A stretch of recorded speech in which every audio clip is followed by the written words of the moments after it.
Wait, let me move it.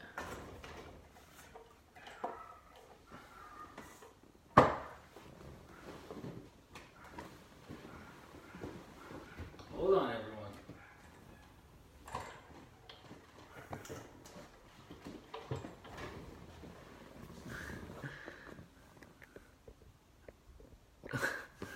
There's a neighbor with their dog on the other side, like I think one level below, and it literally sounds like it's being tortured to death.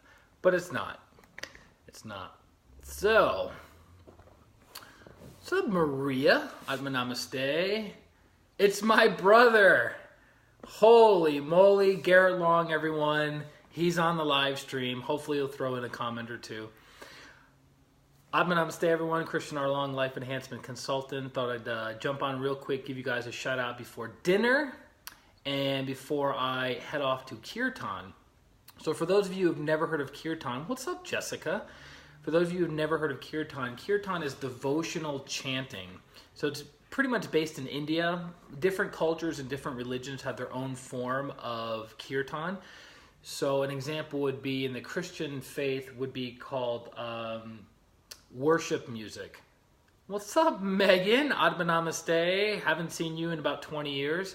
So it would be, so in the Christian faith, it would be called worship music. So in the Hindu culture, it's called kirtan, devotional chanting. So there's a guy who used to own a super successful engineering company in Littleton, Colorado, which is a little bit south of Denver. Sold his company about a year ago for mega millions of dollars, and then he went to India for about 6 months to, you know, practice his trade or his hobby or his interest, and he's been doing kirtan for a long time. So he has this like kirtan event every single week at his house, and then he has drumming another day of the week at his house. And the guy's like blazed out of his mind. What's up, Minnie? Atma Namaste. He's super peaceful. He's super sweet, super loving, very generous. So I'm thinking, well, let me head over there, get a little kirtan action. It's donation based, $10 to $20, donation based, and then they usually have snacks afterwards. But the guy jammed from like 7 o'clock p.m. to like 10 o'clock p.m. almost nonstop with a group of other practitioners. So it's really, really fun. I haven't been in probably 6 or 7 months, but all that in a bag of chips. So what haven't I had for 18 years? So many of you know I started meditation, my meditation practice around my birthday, June of 1999.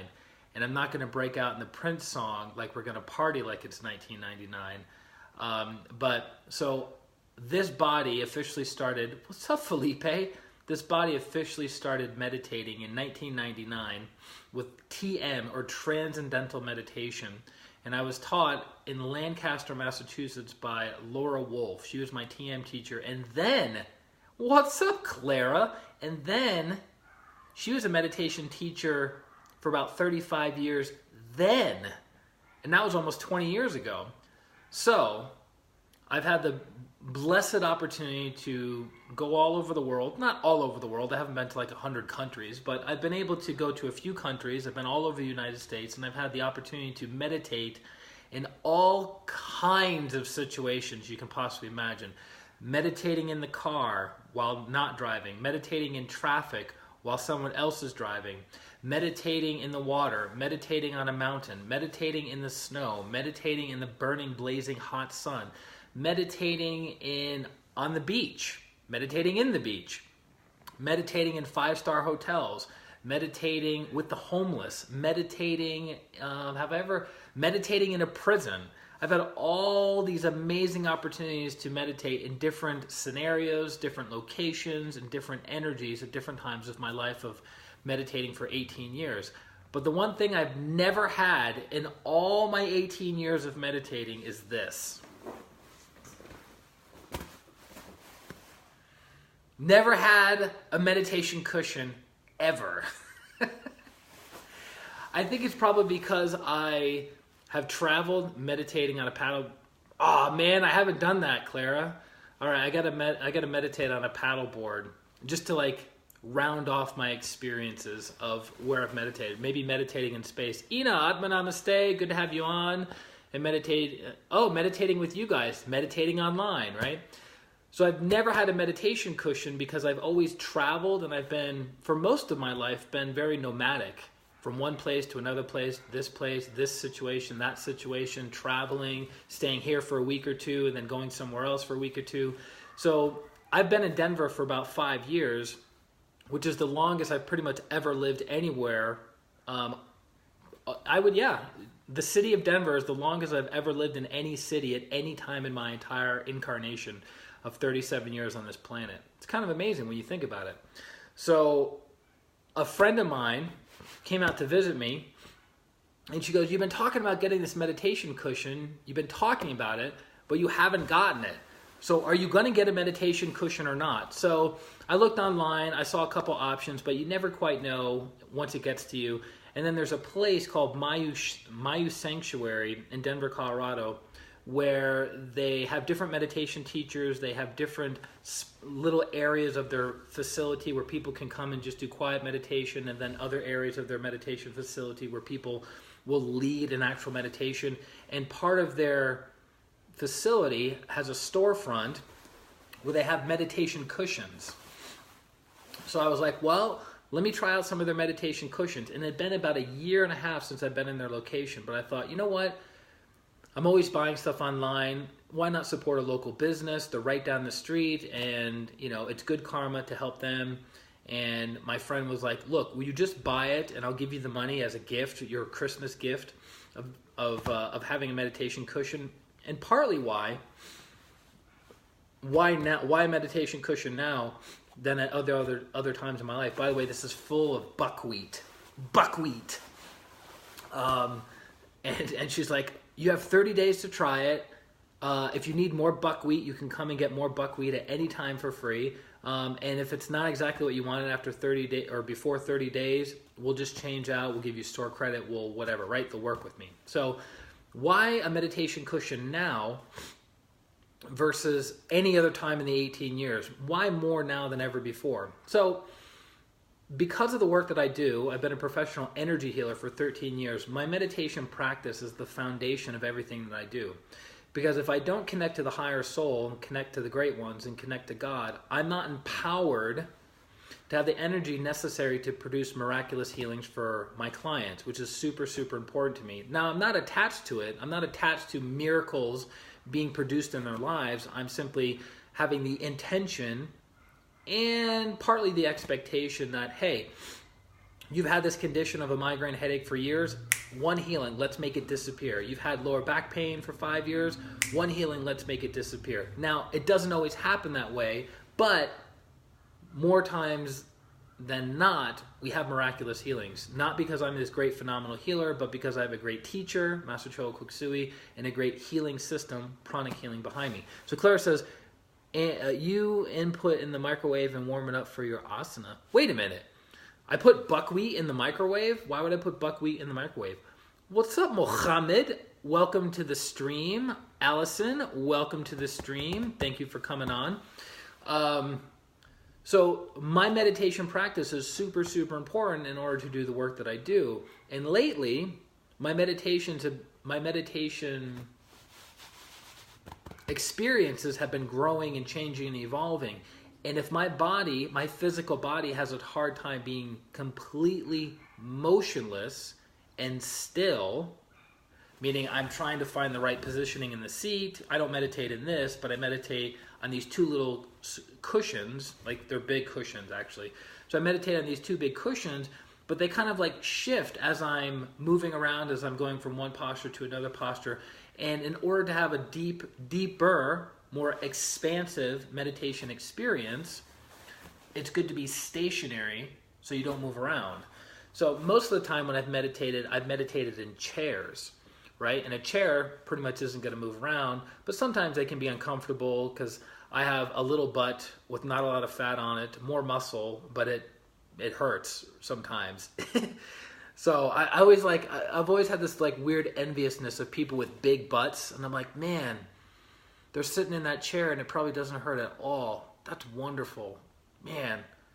But it doesn't really work for me. So if I sit on like a hard surface, my butt the bone in my butt kind of cuts off the circulation in my muscles, and it's not a good thing.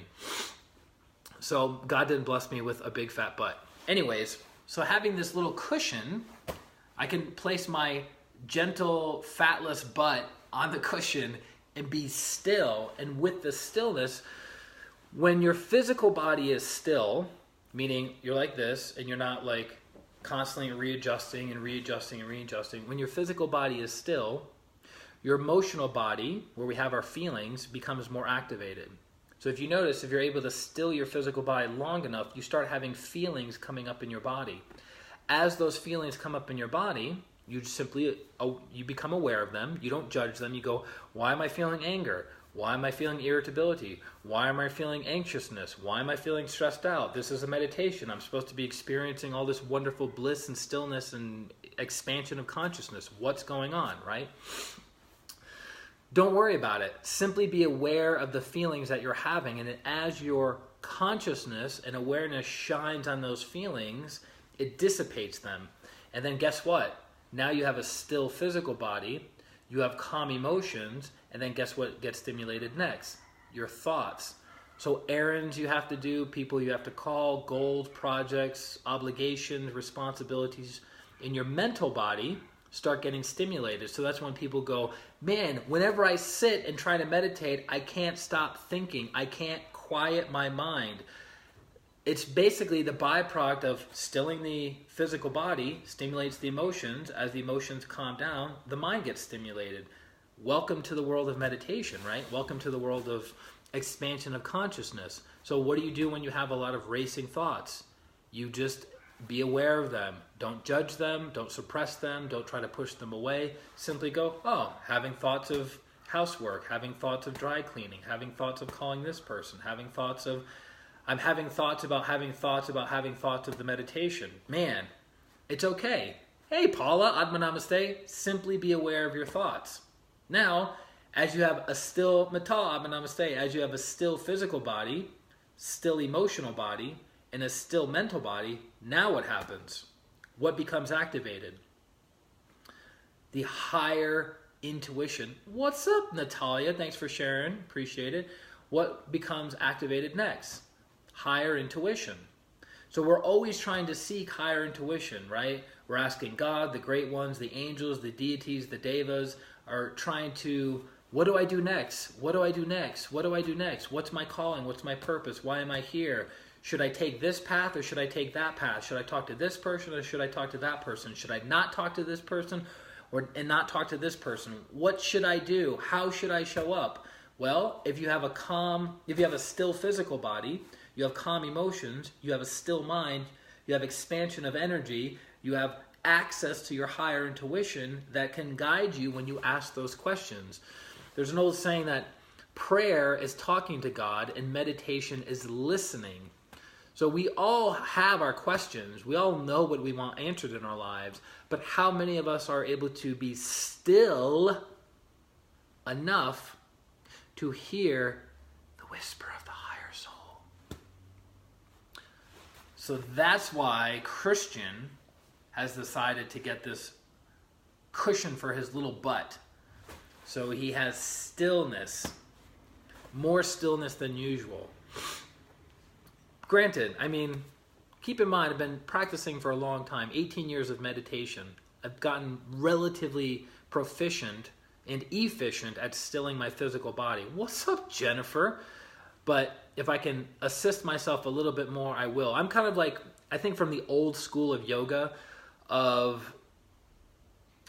it's about not identifying with the physical body, meaning if my physical body is uncomfortable, it's like, hey, the higher soul runs the show, physical body, so it doesn't matter if you're uncomfortable or not. Sit there in the cold, sit there in the blazing heat, sit there on an empty stomach, sit there on an overly full stomach, sit there when you're physically sick, sit there when you have to go to the bathroom, sit there if you're uncomfortable with back positioning, and do the meditation anyways. So that's a little bit of the severe approach, a little bit more of the willful approach to meditation. So I don't recommend that to the beginners, but I've kind of had that mindset for a very, very long time. So even if I'm burning up with Kundalini energy over